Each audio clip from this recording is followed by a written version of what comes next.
Hi folks, I'm Don Meissner, and I want to welcome you to another edition of Up North NY Chat.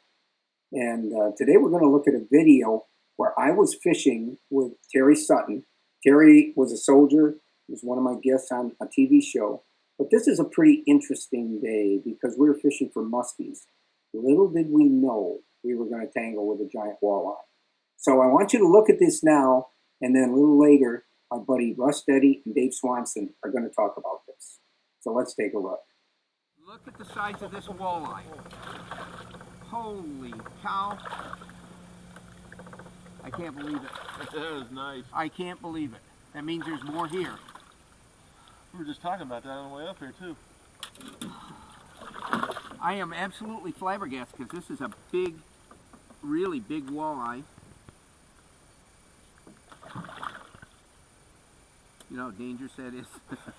When that thing flips. Okay, he flipped that hook out. That shows you how they can flip them out. If you give them slack or anything, look at this great big lure.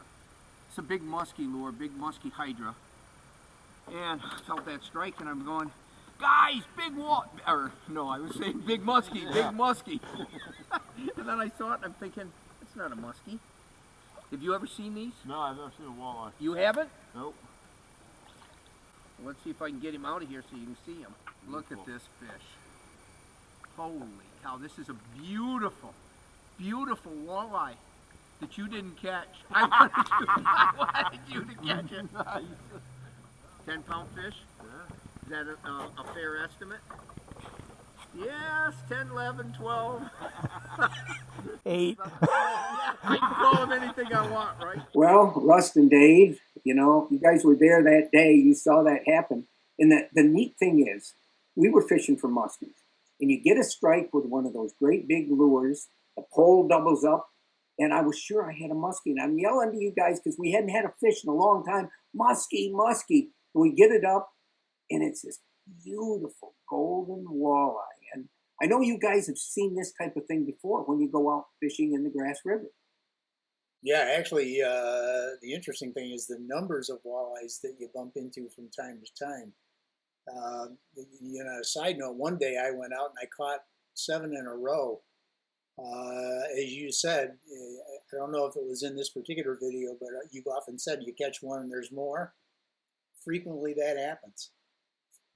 How about you, Ross? Yeah, so in addition to pointing out how we needle each other a little bit when we go fishing, the thing that I always think about when I see that and I remember that video is just whenever I go out on a muskie hunt on the Grasse River, you never know what can happen and you never know what species is on the end of your line. I mean, you're targeting muskies and more often than not you're attracting muskies, but man, I've had trifectas where I've got that walleye, that muskie, and that northern pike out of the Grasse River. And then also the bass that you run into. It's just such that's what makes the Grasse River such a gem and such a magical place, really, for me. Well, most people don't associate these tributaries with walleyes. And all the times we go fishing, we hardly ever see anybody fishing for walleyes. And yet there's a great population. They're not stocked. That fish that we caught that day, I can think back, and 3 of the biggest walleyes I've ever caught were caught on the Grasse River using musky plugs. Now, I don't know what that tells you, but I guess it says that big walleyes will eat big, big fish. But when you can go out on a day and not know what you're going to catch and enjoy catching whatever it is, it makes fishing on these rivers all the much more special. Don, one of the things I'd like to mention while we're at it is, this happens to be a section of the Grasse River that was somewhat upstream of Meissner, but as you know, we've been far downstream, very close to Meissner, and had the same kind of success related to the multiple species of fish. So it's almost any location that you hit along the Grasse River, you can have that same kind of experience. It's not limited to one particular section or another. One of the things that I've thought of so many times, because I tell people about the walleyes in the Grasse River, but those fish those schools of walleye are always going to be oriented around some kind of structure, either the type of current that they tend to stay in, or a down branch or tree along the shoreline. Something like that is going to hold these fish. And I think the secret to being a really good walleye fisherman in these tributaries is to go after just walleyes and learn where they are, because they're always going to be in the same place every year. And actually, Russ, I think you found that the muskies are the same way. You've gone to a tree and caught a muskie 5 years ago and gone back to that same tree 5 years later and caught either that fish again or another one that liked that area. Well, we weren't, that event you're talking about actually was very close to where you caught that walleye. I want to go back just real quick to what you just talked about in terms of targeting walleye.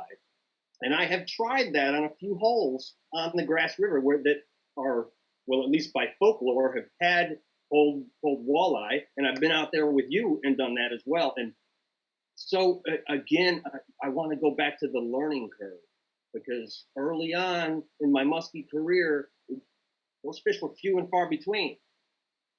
That's where I am right now with walleye. Bottom bouncing jigs and just figuring out how to present that lure and which lure to use if you are targeting walleye is a totally different world for me. When I've caught walleye, I caught a walleye not far from the spot that you caught yours in that video, but it was pure luck. It was muskie fishing, and I'll never forget it because I had given up the cast and I was just really quickly retrieving the lure, and right by the boat, that walleye came up just below the surface and slammed my lure, and I caught that fish just out of pure luck. But targeting walleye is a totally different world for me, and I've seen you do it really well.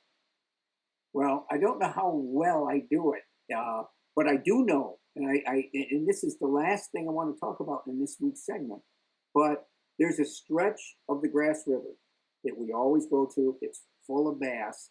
And about, I'm going to say 6 or 7 years ago, I realized that very pool, I was there on a bright, bright day, and I'm looking out in the water and I'm seeing these red fin suckers.